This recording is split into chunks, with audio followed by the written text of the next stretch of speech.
Selamat pagi, saudara. Shalom. Kita akan buka bersama-sama dari Efesus 3 ayat 16 sampai ayat 19.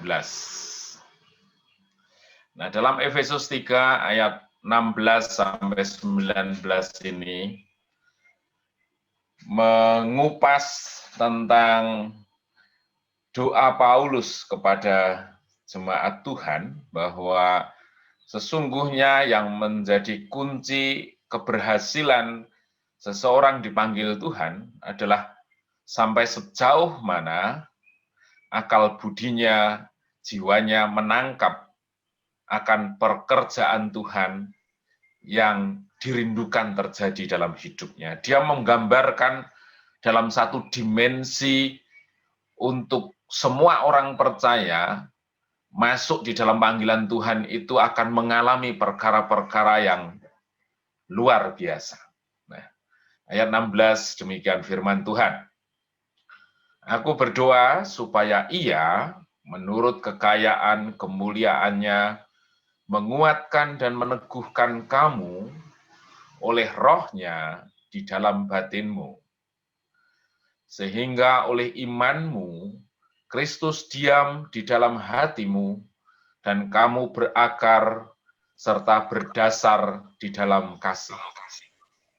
Aku berdoa supaya kamu bersama-sama dengan segala orang kudus dapat memahami betapa lebarnya, betapa panjangnya dan tingginya, dan dalamnya kasih Kristus.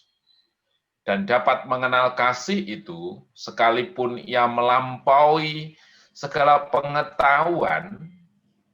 Aku berdoa supaya kamu dipenuhi di dalam seluruh kepenuhan Allah.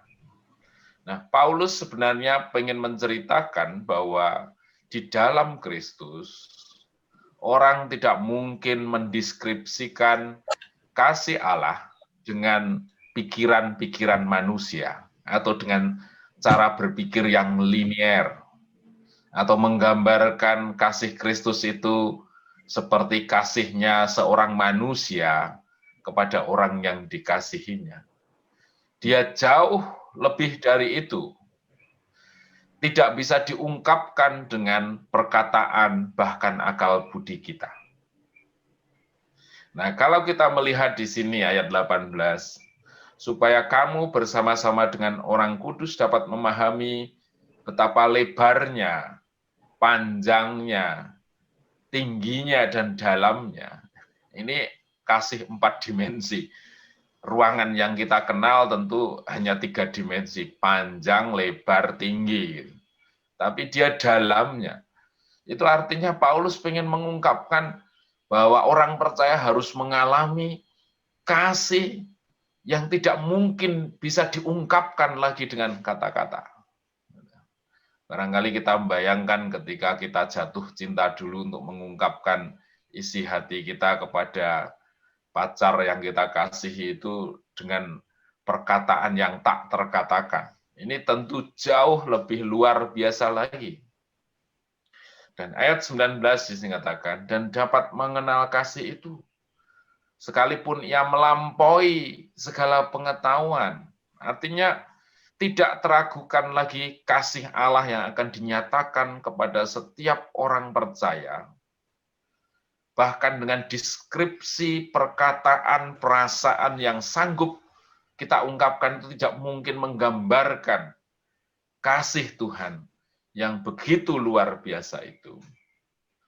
Barangkali deskripsi kasih kita itu menggambarkan orang yang mengasihi kita itu kan kalau kita memperoleh sesuatu.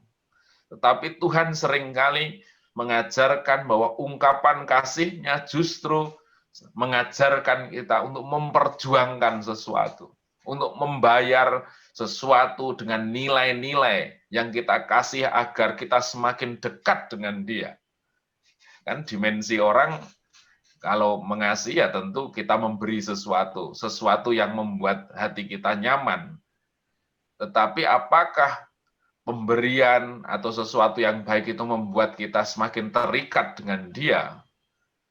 Tuhan barangkali akan mengambil satu bagian yang seperti itu agar kita benar-benar tinggal di dalam dirinya sendiri.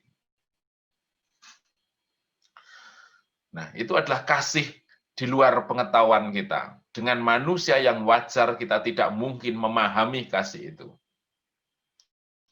Tetapi Paulus mau di balik itu semua ada satu kedalaman pengertian untuk menggambarkan kasih yang tanpa batas itu benar-benar kita peroleh ketika kita tinggal di dalam Dia. Aku berdoa supaya kamu dipenuhi dalam seluruh kepenuhan Allah. Artinya di sini diungkapkan bahwa sekalipun kata-kataku itu tidak bisa mewakili sesuatu yang akan Tuhan kerjakan sebagai ekspresi kasih-Nya, tapi biarkan dirimu sendiri tinggal di dalamnya. Kamu dipenuhi segala kasih yang seringkali pikiranmu tidak bisa menangkapnya, dan kamu tinggal di situ. Nah, Paulus mengungkapkan bahwa orang percaya seharusnya mengalami sedemikian hebatnya kasih Tuhan yang tidak mungkin diajarkan oleh gereja, oleh pengajar, dan lain sebagainya ketika seseorang harus mengalami kasih 4 dimensi itu.